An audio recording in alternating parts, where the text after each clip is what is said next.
जब कोई इंसान मर जाता है तब उसके बाद क्या होता है? आपने पोस्टमार्टम के बारे में सुना है?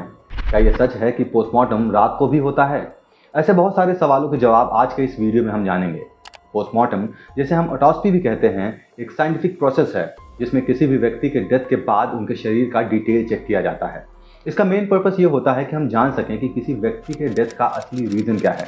ये जांच दिखाती है कि डेथ नेचुरल है, एक्सीडेंट की वजह से हुई है, सुसाइड है या फिर किसी ने जानबूझकर मारा है, यानी कि होमिसाइड। इसके अलावा पोस्टमार्टम का एक और इम्पॉर्टेंट रोल है एविडेंस कलेक्ट करना, जो पुलिस को क्रिमिनल केसेस में हेल्प करता है। जब किसी भी केस में शक होता है तो पोस्टमार्टम से मिलने वाले फैक्ट्स और फाइंडिंग्स इन्वेस्टिगेशंस को आगे बढ़ाते हैं और ये इन्फॉर्मेशन जुडिशरी को भी क्लैरिटी देती है कि किसी के डेथ के पीछे का क्या सच्चाई है। लेकिन ये सिर्फ क्राइम तक ही सीमित नहीं है। पोस्टमार्टम मेडिकल रिसर्च और एजुकेशन में भी बहुत इंपॉर्टेंट रोल प्ले करती है।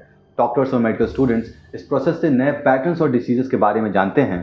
तो पोस्टमार्टम एक तरह से सच्चाई को जानने का जरिया है और ये हमारे समाज को भी बेहतर समझने में मदद करता है, जो किसी भी सोसाइटी के लिए बहुत ज़रूरी है। जब हम पोस्टमार्टम्स की बात करते हैं तो इसके लीगल एस्पेक्ट्स भी समझना ज़रूरी है।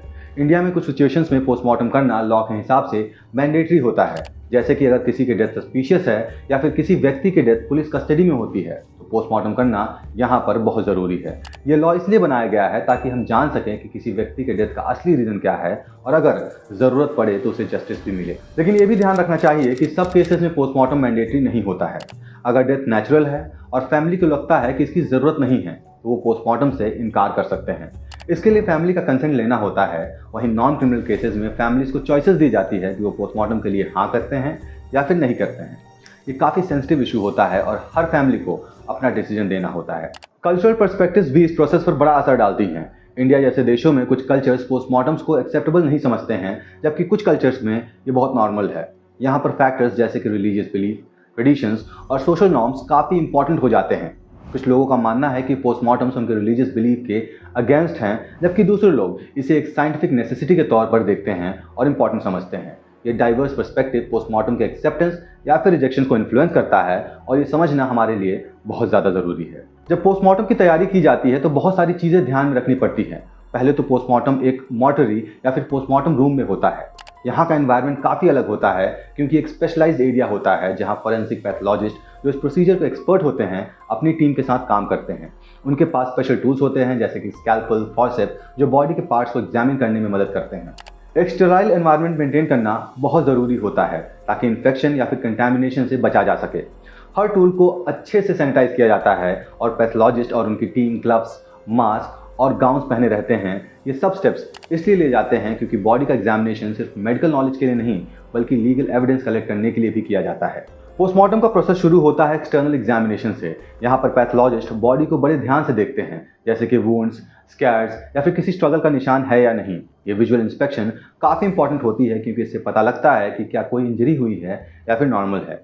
इसके साथ ही डिसीज़ के फिजिकल एट्रीब्यूट्स जैसे कि हाइट और वेट, इसको भी रिकॉर्ड किया जाता है ताकि अच्छे से इन्फॉर्मेशन मिल सके। उसके बाद इंटरनल एग्जामिनेशन होता है। इसमें बॉडी को ओपन करने के लिए एक इंसिशन बनाया जाता है और ऑर्गन्स को निकाला जाता है। हर ऑर्गन को केयरफुली एग्जामिन किया जाता है जैसे कि हार्ट, लंग, लीवर एक्सेट्रा, और ये प्रोसेस समझने में मदद करता है कि किसी ऑर्गन ने कैसे फंक्शन किया और क्या कोई अनयूजुअल चीज़ें हुई हैं या फिर नहीं हुई है।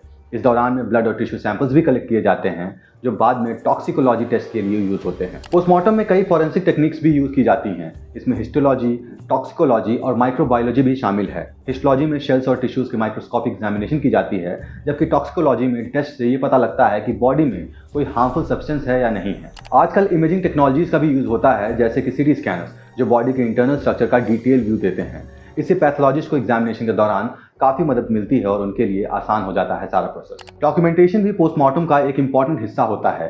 फाइंडिंग्स के फोटोग्राफ्स, नोट्स और रिपोर्ट के थरोली मेटिकुलसली डॉक्यूमेंट किया जाता है और ये डॉक्यूमेंटेशन फ्यूचर के रेफरेंस के लिए ज़रूरी होता है, चाहे वो लीगल केस हो या फिर कोई मेडिकल रिसर्च क्यों ना हो। पोस्टमार्टम के दौरान कुछ कॉमन फाइंडिंग्स भी होते हैं जो डेथ के कॉजेस को आइडेंटिफाई करने में मदद करते हैं। मिसाल के तौर पर कार्डियक अरेस्ट या फिर ब्लंट फोर्सेस ट्रॉमा जैसे केसेस अक्सर देखे जाते हैं। ये फाइंडिंग सिर्फ मेडिकल नॉलेज को एनहांस नहीं करती बल्कि लीगल केसेस पर भी काफ़ी बड़ा असर डालते हैं। अगर किसी डेथ के पीछे कोई क्रिमिनल एंगल है तो पोस्टमार्टम के रिजल्ट पुलिस या फिर कोर्ट के लिए बहुत इंपॉर्टेंट एविडेंस बन जाते हैं। इसलिए फाइंडिंग्स बहुत ज़्यादा क्रूशियल होती है क्योंकि ये जस्टिस को इंश्योर करने में हमेशा हेल्प करती है। पोस्टमार्टम के दौरान एथिकल कंसिडरेशन को भी ध्यान में रखना पड़ता है। फॉरेंसिक पैथोलॉजिस्ट की रिस्पॉन्सिबिलिटी होती है कि वो डिसीज के लिए रिस्पेक्ट दिखाएं।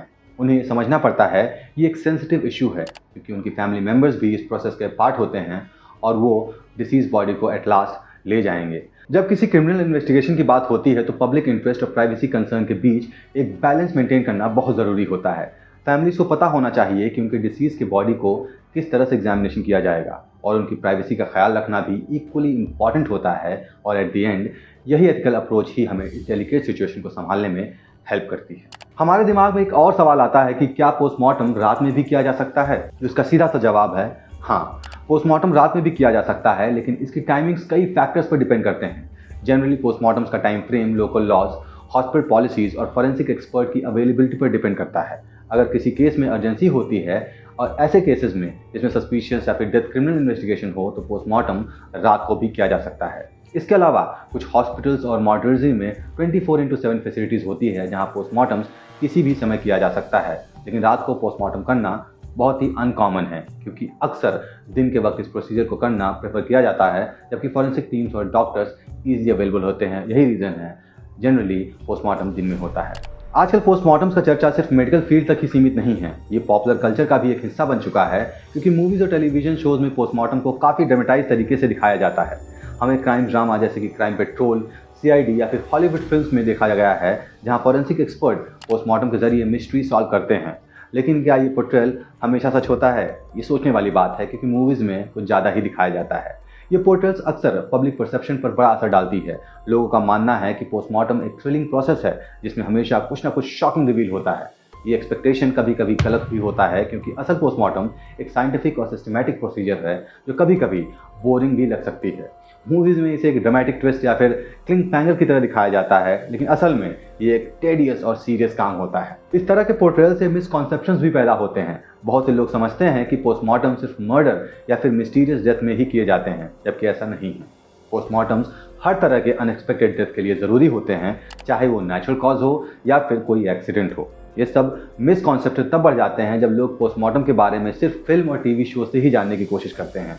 इसीलिए हमने ये वीडियो बनाया ताकि आप थोड़ा सा इसको डिटेल में जान सकें। तो जब आप किसी मूवी या फिर शो में पोस्टमार्टम देखते हैं तो ये समझना ज़रूरी है कि ये सिर्फ एंटरटेनमेंट है।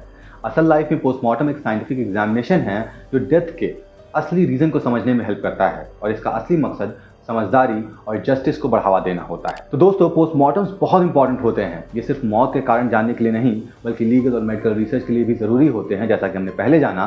और इन्हें एक भयानक घटना की तरह देखना नहीं चाहिए, बल्कि एक वाइटल साइंटिफिक प्रोसेस के रूप में हमें इसे समझना चाहिए।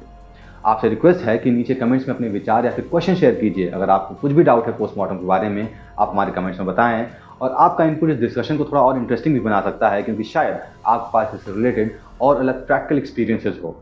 आपको अगर ये वीडियो पसंद आया हो तो इसे अपने फ्रेंड्स के साथ शेयर कीजिए, इस वीडियो को लाइक कीजिए और हमारे चैनल द बल्ब को सब्सक्राइब कीजिए, ताकि आपको ऐसे ही इंटरेस्टिंग वीडियोज़ हमेशा मिलती रहें।